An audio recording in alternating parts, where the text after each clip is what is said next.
वीर बाबू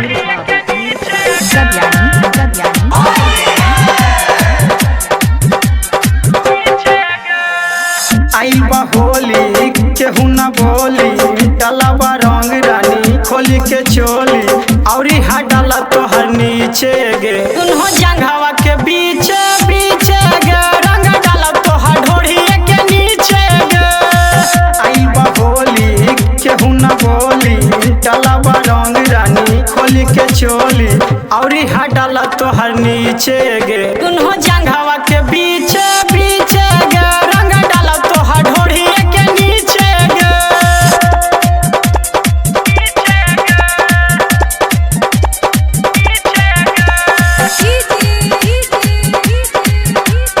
वीर बाबू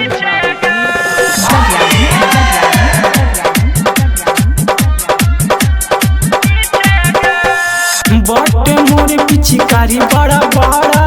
डाला तोहरा के रंग गढ़ा गढ़ा बटे मोर पिचकारी बड़ा बड़ा डाला तोहरा के रंग गढ़ा गढ़ा धक कलैया चुसल लैया धक कलैया चुसल लैया घरवा के तोहर पीछे गे रंग डाला तोहर ढोड़ी के नीचे गे दुनो जंघावा के बीच बीच गे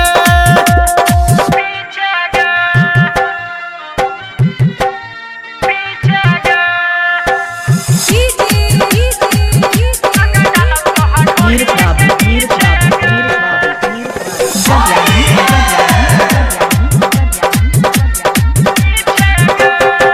गोरे गाल में गुलाल हम लगाई लाल रंगवा से जोवन तो रंगाई